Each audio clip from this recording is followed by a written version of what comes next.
r/NoSleep. Posted by u/SlyAcez. I worked a night shift at an isolated gas station. The list of rules were horrifying.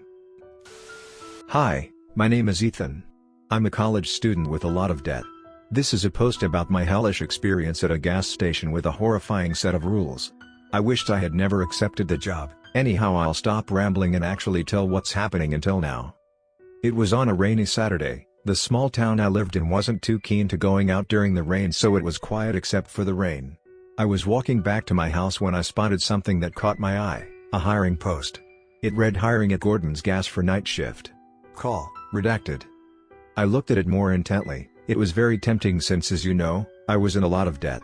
I thought about it on the way home and decided to dial the number. At home, when I dialed the number, I heard a raspy voice say, "Huh, who are you?" I saw the job hiring and I decided this was a good job for me, I said nervously. "Oh. Well, kid, I don't think you need an interview, you're hired," he said, almost sounding excited. "Job's at Monday," he said. After that he hanged up. I thought in confusion as to why he immediately hired me, but I fought those thoughts out of my head and celebrated as I finally had a decent job. Monday came around quick. It was almost the time for my shift. I got ready. It looked pretty deserted when I arrived. I expected it to have someone inside, but when I came in, nobody was there. I decided I should get to work and sat down at the counter. That was when I noticed a crumbled up piece of paper. I was curious, so I opened it up. This is what it read. Rules for Gordon's Gas night shift.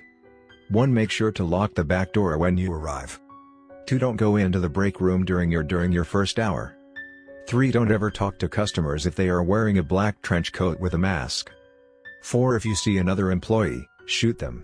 There's a Glock in the counter cabinet. Don't hesitate, as they are not humans. 5. If you thought you saw a pair of eyes looking at you from the employee room, immediately close the lights and hide. The switch is next to the counter. 6. At exactly 12 o'clock, you will hear a car pull up at the gas station. Remember to hide in the break room and lock the break room door. 7. Don't look outside the window if a customer mentions they saw something at the window. 8. Don't leave any time during the shift, no matter what happens. 9. Always remember to lock up everything after your shift. As I reread the list again and again, I thought maybe the other employees were messing with me as I'm new around here. But I decided to follow Rule 1 anyways, since I didn't want some intruder either. It was an hour into my shift when a customer came in. He looked like your run-of-the-mill country boy, speaking the southern accent, etc. He said he wanted some cigars. I was about to get some for him when he suddenly mentioned that he saw something at the window next to me. I froze, but as my stupid curiosity had taken over, I looked over. What I saw will forever haunt me. It looked like a spider, but it had tentacles and its whole body was covered in horrifying faces and skulls. My customer didn't seem to notice, and when I screamed in horror, he looked at me like I was crazy. Then suddenly, he was gone. I was confused and scared when to my horror I saw the front door open and the creature coming in. Shit, I cursed under my breath. I was scared out of my pants at this point. It made disgusting sounds and screams. I quickly hid under the counter as it seemed like my best option.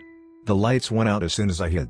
But then I heard a faint sound over my desk, but it didn't seem to notice me yet. I was wetting my pants at this point. I thought I would die. Then I heard something horrifying. I heard the creature say, "I see you," it said in a gruntled voice. I screamed and got out of my hiding place into the break room. I desperately tried to open the door since I forgot to unlock it after the first hour. It finally made a click, and I ran in and locked the door behind as fast as my tired hands can. I fell down onto the cold floor of the employee break room and breathed a sigh of relief that I was at least safe for now.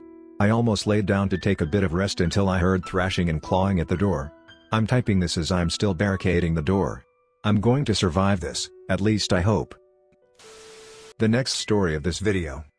Posted by u/Milk and Honey. The suicide game killed my best friend. I was home alone on a Friday night, browsing Facebook. Suddenly, I got a message from my friend Nancy. "Hannah, Amber's dead. She killed herself last Wednesday." "What? Is this a joke?" I asked, taken aback. Nancy provided a link to a news report on it. The suicide game takes on yet another victim. Last Wednesday, around 7 a.m., 21-year-old Amber Stone was found dead in her apartment with a typed suicide note in her hand. Police have determined that the note was typed up on Amber's personal computer last Monday at 6 p.m. The incident is being investigated as part of a growing trend known as the suicide game, a game commonly practiced by young women, in which they type up a suicide note in the form of a poem and then kill themselves by drinking bleach mixed with hard liquor. Police are currently unaware of the origins of this game, or how it spread to so many people. If you have any information, please contact the authorities immediately. There's something fishy about this, I texted back to Nancy. Amber and I made plans on Tuesday, a whole day after she typed the suicide note. Why would she make plans with me if she was going to kill herself? I decided to Google the suicide game and see what comes up. All of the victims that I could find matched a profile, young women between 18 to 45 who lived alone. Suddenly, the doorbell rang. I got up and looked through the keyhole. It was Nancy, wearing a nightgown and crying. "Nancy? How did you get here so fast?" I asked. "I was already in the neighborhood. Can I come in? I want to talk about what happened." She came in, with a backpack, and sat down on the couch, tears streaming her face. I saw her several times since she wrote that note, she said. She was so quiet, never making eye contact. "I don't know how I didn't see the signs. I just want to get drunk tonight and forget about it." "Not for me," I said. When I saw her on Tuesday she seemed normal. "Hey look, I'm gonna go to the bathroom and then we can talk about this." Nancy smiled at me through the tears. "Thank you. I'll wait for you here." I went to the bathroom, did my business, and then went to wash my hands, when suddenly there was a face in the mirror, Amber's face. "Amber? What the h? Be quiet. Or else it will hear you." I looked around the bathroom, but no, she was only in the mirror. "You need to get out of here now," Amber's ghost said. "Find an excuse to go to your car and leave, and then call the police when you're far enough away. Don't accept any drinks." Freaked out, I ran out of the bathroom and into the living room about to tell Nancy what had happened. There, on the table was a glass of soda and the bottle of vodka I kept in the cupboard. "Here, I made you a drink," Nancy said.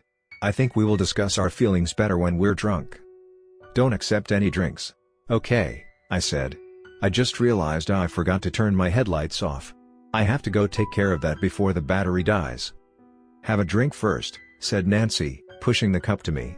I started to notice tiny details about her were off, her hair slightly longer. Her voice was a little bit deeper. Small things that the average person wouldn't notice. "Nah, I don't have anybody to jump the car if need be," I said as calmly as I could, grabbing my car keys and running out the door, my phone in my back pocket. I got in my car, about to start it, when I got a call from Nancy. "Hannah, are you okay?" she asked in her usual voice. "You left me on read on Facebook." "Hannah, I need to know, where are you right now?" I asked. "What? I'm at my apartment." "Why?" "Your apartment?" "Yay, Hannah, what the hell are you on about?" I looked up at my apartment window. Standing there was Nancy in her nightgown. Except it didn't look like Nancy anymore. It didn't look like anything, no hair, mouth, ears, nose or eyes. Just a large sack of pale white skin that vaguely resembled a human body. And yet somehow I knew that it was staring at me, as it turned around and walked towards the apartment door. "Nancy, call the police and send them to my apartment," I said, starting to drive away.